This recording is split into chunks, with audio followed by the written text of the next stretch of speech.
We did it. We sold our house. Finally. It was on the market for 100 days. Today, we're going to tell you the saga of the Yeah. house sale. It was a long and arduous event. But first, I'm Joe. And I'm Tracy. And this is our channel, Retirement in Color, where we talk about our lives as we sell our home in Arizona, move cross country, and build a lake home on Logan Martin Lake in Alabama. So, house was on the market for 100 days, and we finally got an offer. The offer was, well, let's start with, we come down on our price over quite a bit. A lot. 20% plus. And then we get an offer, and he wants another 3% below that, plus he wants $10,000 for other concession for repairs. Which plus, is typical in the Phoenix area to have this $10,000 concession towards closing costs and so forth. Yeah. Plus he wants us to pay his realtor agent. And he also wants to close in something like 23 days. So we counter the offer a little bit, and he accepted our counter.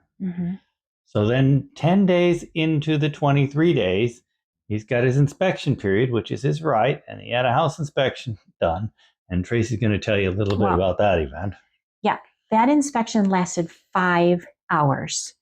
So the first couple hours was just the inspector. And we met the inspector. We were supposed to be out of the house, but he came a little bit early. So we met the inspector, and Joe talked with him a little bit and found out that the buyer followed the inspector around on the last inspection that he did for him. And you think that would have kicked off a red flag for us. We didn't think about it. We thought maybe this guy owns multiple properties. And it turned out that he told the inspector that the buyer didn't want to work with him on some plumbing issues. Right. That should have been our first red flag about this buyer. So after the inspection, we waited a couple of days, and he gave us a list. And it was a long list of things he wanted done. Granted, this house was built in 1970? 1976. But also, I have to add that we only had these 3 weeks. We had to move our daughter into her apartment. We also had to start our packing and moving going along. So this list was huge. And some of the stuff on this list I thought were ridiculous, and we just flat out said no. And every time we said no to something, I was thinking, are we going to lose this deal? Because, this is so far only offer. But some of these things were like, he wanted louvers in the attic. He wanted a double vortex drain on the swimming pool.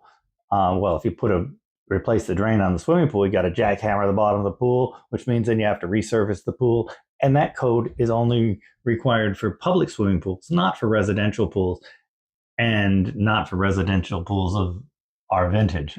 So, well, it turns out that he was okay if we went ahead and got the quotes for all the stuff that we agreed to repair. And then we would put that money in escrow.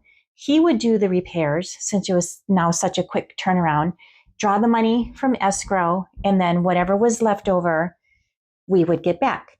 So Joe and I took an entire day away from our packing and all the stuff that we had to do to hammer out these quotes. And it wasn't easy. We really had to set our heads down and part of do our it. counter was we math in my quick brain. I said, okay, this is going to cost this much, that much. And I estimated that repairs were going to cost around $11,000. So that was part of our counter. But first, he was thinking that we would just give him another 3% and not worry about it. And we're like, no, these repairs are not going to cost 3% of the purchase price. So that's why we went ahead and got the quotes. And then, so we got the quotes, we turned them in, and he looked at these and he's like, there's no way you can do this for that much money. So now our realtor's like, well, let's just see how much work we can get done and leave the rest for escrow. So then we got on that. And we were on that. Every day we were putting in long days with contractors and packing our stuff. And we get almost everything done. There was one thing Except on the for list. One of the things he wanted was both in the garage. There were, besides the garage door, there's a door to the side of the house and door of the house. He wanted both those doors replaced with fire rated doors. We said no to the one that goes to the house because it was a beautiful door. And if we put in a fire rated door, it'd be an ugly door. That definitely would be an upgrade. And then the one to the outside, really there was nothing wrong, and it was properly rated, but it had it stuck a little. So you just, it's an old door. You just plane it and fix it and paint it, and it would have been fine. But he actually wanted to replace on that one. Now there was another door he had an issue with in the game room. Big glass Arcadia doors and 2 side panels of glass. He specifically called out with pictures in his reports, and these are, we understood it, that there was a gap between the doors when they closed. They did not open and close easily, and there was a small gap on the supporting side panel where the glass was separating from the frame. So this stated clearly in his request that it was to be repaired or replaced. Well, replace on that door was a lot of money, and $6,000. And repair was probably in the neighborhood of, after 3 quotes, $400 to $600. Yeah. So we went with repair, and we got all these things done. And when we were done, there was no gap when you closed it. It locked well. It worked beautiful. We were like, why haven't we done this before? It worked beautiful. And just a little bit of one long screw to pull that glass into place, and a little bit of caulking to make it look really good. There were no problems with stripping. It was beautiful, and it worked. Okay. I mean, it was, but we'll get back to that later. So now, the day before, we had a whole lot of other stuff on the list. Like we had to repair the roof, and there were, I don't know, you know how many nails there are on a roof. Well, there were 20 exposed nails. So normally you just take some liquid nails and put on top of that, and they wouldn't be exposed anymore. But this had to be done by licensed professionals, so I couldn't do it. So we had to pay somebody to come do this and put some sealing around the air conditioners and some other stuff. There was some fascia that was a little bit rotted. I understood that one. We understood that. Yeah. And we got those things replaced or repaired. There was probably some things that I was surprised that he didn't call out he wanted repaired. So. And then the pool drain light, the pool light had to be replaced. And that was tricky because we ended up having 4 different companies come out trying to replace that. And they were having a really hard time pulling the wiring through from the pump all the way out to the pool light to replace it. And they were about ready to give up, and we were going to have to tell them we can't do that. And then luckily, last second, when the last company was about to give up, it pulled through. We were in the house talking, and all of a sudden we heard, "Yeah, we did it!" And we were just like so happy that it happened. Yeah. So that was long. Anyhow, so all this stuff we're getting packed. So okay, now it's the day before escrow is supposed to close, and number one, we hear that he wants to move up escrow to the day before, and we're like, we still have our pods that we're not even half done filling with all of our stuff. We had to pull stuff that we'd put in storage to stage the house, bring that back and put it in the pods.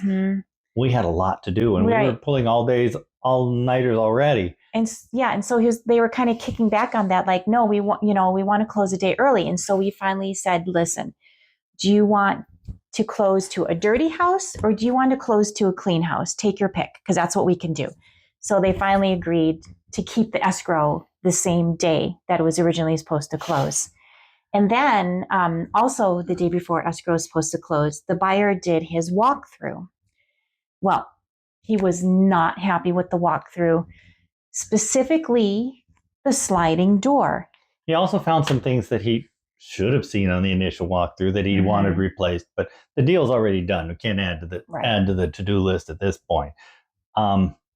We thought. So also by this point, our realtor is telling us that our buyer is crazy, when at first our realtor met the buyer during the inspection, because the inspector was there for 3 hours. Then the buyer came and was there for like another 2 hours. But our realtor was there for part of the time. And he thought he was a pretty cool guy, but that was in the beginning. Towards the end, our realtor thought this guy was crazy.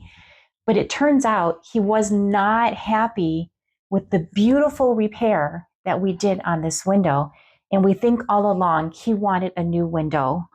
He wanted it replaced. He wasn't going for the repair. Even though we put it there. So we wasted $600. And so then he wanted us to replace the door. And we're at the point I wanted to say no to this deal, because if you give in here, what's next? And what's next? And how long is this going to go on?